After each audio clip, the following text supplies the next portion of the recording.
wabarakatuh. Kami dari Teknik Sipil A 2022 akan mempresentasikan hasil kerja kelompok kami mengenai fasad dalam bentuk paket.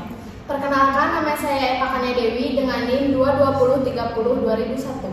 Saya Alisa Nurpatiwi Kurnia dengan NIM 220302003. Saya Nelsa Setiara dengan nomor NIM 22030200006. Saya Anda Puspa dengan NIM 203020008. Saya Siva Puspita dengan NIM 2203020010. Saya Dipa Rizka Apipah dengan NIM 22030200011. Saya Intan Saripah dengan NIM 220300212. Saya Dita Diarvina dengan NIM 220300213. Saya Nabila Ameliawati dengan NIM 22030200015. Saya Ivana Sukmadwina dengan NIM 22030200016.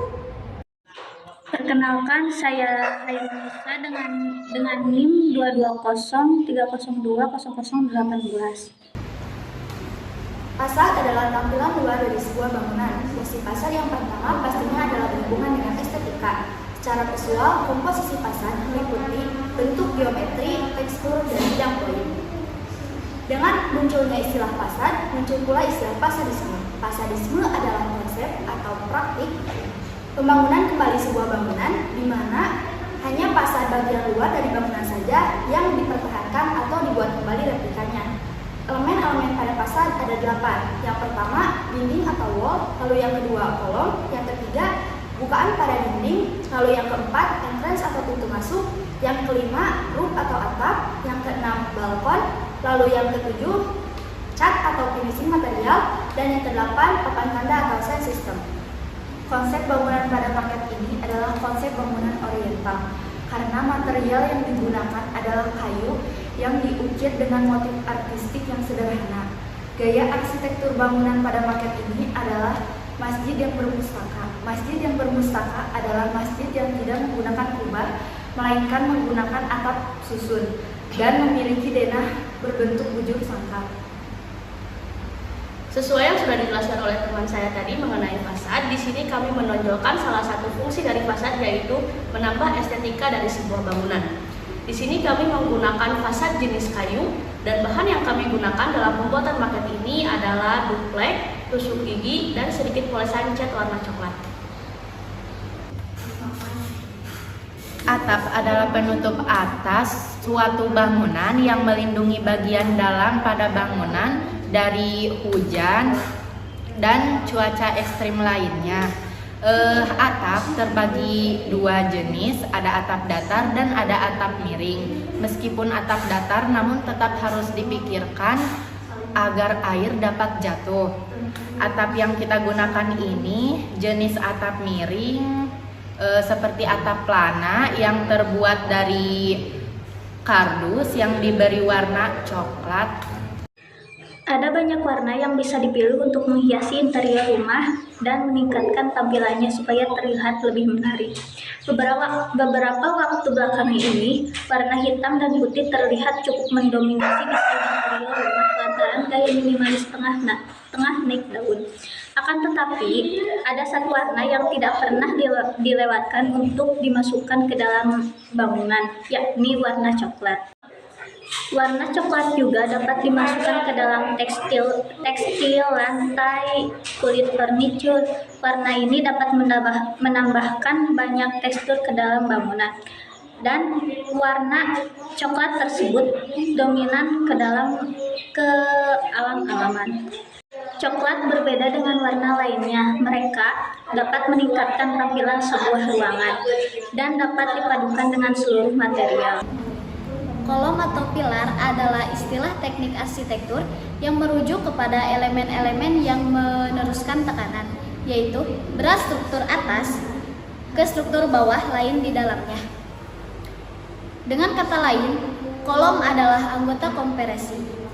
Kolom sangat berperan penting pada bangunan karena menjadi pilar atau rangka yang menjadikan bangunan tersebut kokoh tanpa roboh. Kolom sangat berhubungan dengan kestabilan dan ketahanannya. Pada maket kali ini, kami menggunakan kolom dengan tinggi 11 cm dan lebar 3,3 cm dengan bahan duplek dan lem yang dipoleskan dengan cat warna coklat. Dinding adalah struktur padat untuk membatasi dan melindungi suatu area. Dinding pada masjid ini tidak full ditutupi oleh dinding. 3 diantaranya tampak depan, tampak kanan, dan tampak kiri mempunyai ceruk segitiga. Ceruk segitiga untuk memasuki masjid tersebut. Dan untuk tampak belakangnya full dinding. Baik, di sini saya akan menjelaskan papan tanda nama. Papan tanda nama merupakan sebuah informasi yang menunjukkan tempat atau nama lokasi suatu bangunan yang dapat mudah dikenal oleh banyak orang. Papan tanda nama juga bermanfaat untuk memperindah lokasi bangunan yang ditunjuknya. Tanpa papan tanda nama ini, orang tidak akan tahu lokasi atau nama bangunan tersebut. Untuk dari bahan material yang sering digunakan oleh orang-orang untuk membuat papan tanda nama, yaitu plat besi atau plat seng, batu bata, marmer, ataupun ada di mika akrilik. Dari miniatur ini dapat dilihat kami membuatnya dengan duplek dan dilapisi cat coklat, dan untuk nama di depannya kita ditulis saja di sini. Nama bangunan ini adalah Masjid Al-Azhar dengan ukiran batik yang simpel namun jelas. Bukaan adalah media yang menjadi tempat terjadinya proses pertukaran udara di dalam bangunan melalui bantuan elemen-elemen bangunan yang terbuka seperti ventilasi, lubang angin, atau jendela. Peletakan bukaan penting untuk mendapatkan pencahayaan alami yang berkualitas sehingga masjid mendapatkan pantulan cahaya matahari yang cukup dan ruangan terasa terang. Bukaan sebaiknya berada di 2 sisi dinding untuk mengurangi kontras cahaya karena dapat perbedaan gelap dan terang yang kontras dapat menimbulkan ketidaknyamanan pada mata. Bukaan juga dapat membuat udara mengalir bebas dengan kelembaban udara yang lebih stabil. Hal ini akan membuat masjid menjadi lebih sehat untuk ditinggali dalam jangka waktu yang lama. Di sini kita menggunakan jendela dengan bahan mika. Kalian bisa lihat di sini. Entrance atau pintu masuk adalah awal yang terlihat dari suatu properti, baik itu dari rumah maupun bangunan lain seperti masjid. Pintu masuk dari setiap bangunan harus menjadi pintu utama yang dapat digunakan oleh semua orang dengan menggunakan prinsip-prinsip desain universal yang dapat diakses oleh semua orang. Pintu masuk sendiri harus dibuat dengan mempertimbangkan arah jalurnya, seperti di sini pintu masuk yang mengarah ke arah jalan. Pintu masuk ini juga terbuat dari kardus yang dicat oleh cat coklat dan ditambahkan dengan jendela yang terbuat dari plastik mika sebagai kacanya. Finishing merupakan tahap terakhir. Tahap ini menambahkan berbagai aksesoris agar maket yang dibuat lebih hidup dan lebih menarik. Dalam finishing ini kita menggunakan 2 warna cat, yaitu warna coklat dan warna galon untuk cat dinding, atap, fasad, dan dak beton.